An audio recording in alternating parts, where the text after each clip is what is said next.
اشرقت نفسي بنور من فؤادي حين हज़रत कैस बिन सिरमा रदियल्लाहु ताला अन्हु एक बहुत बड़े सहाबी थे।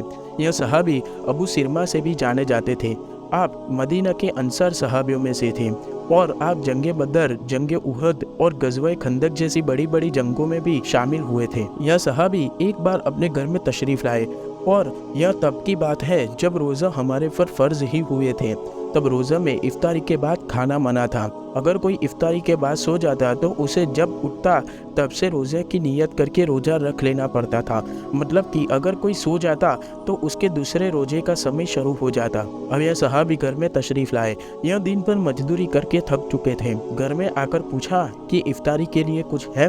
उनकी पत्नी ने जवाब दिया कि घर में कुछ नहीं है, लेकिन मैं अभी आपके लिए कुछ बंदोबस्त करती हूँ। ऐसा कह के वह बाहर निकल गई और साहबी थक चुके थे, इसलिए आराम करने के लिए लेट गए और गहरी नींद में चले गए। अब थोड़ी देर बाद जब उनकी पत्नी आई तब उन्हें उन सहाबी को नींद में देखकर बहुत दुख हुआ। अब दूसरे दिन जब वह सहाबी उठे तो रोज़े की नियत की और काम करने के लिए चले गए। अब वह सहाबी 2 दिन से भूखे थे, इसलिए दोपहर होते होते उनको बहुत ही भूख प्यास की शिद्दत आन पड़ी और वह थोड़े समय बाद बेहोश हो गए। अब किसी ने इस बात को अल्लाह के रसूल सल्लल्लाहु अलैहि वसल्लम को बताई। अब हमारे नबी सल्लल्लाहु अलैहि वसल्लम इस बात पर कुछ फरमाते उसके पहले ही वही नाजिल हुई और उस वही में अल्लाह ताला ने फरमाया कि तब तक खाओ और पियो जब तक कि रात के अंधकार से दिन के उजाले की थोड़ी लाइन दिखावे।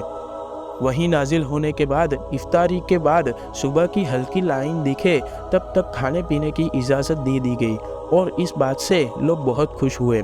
तो इस तरह यह सहाबी हज़रत कैस बिन सिरमा रदियल्लाहु ताला अन्हु की वजह से हमें शहरी का मौका मिला और हम शहरी करके रोज़ा रखते हैं। इसी तरह के किस्से और वाक़ियात जानने के लिए इस चैनल को सब्सक्राइब कीजिए और इस वीडियो को अपने दोस्तों तक शेयर कीजिए। जज़ाकल्लाह।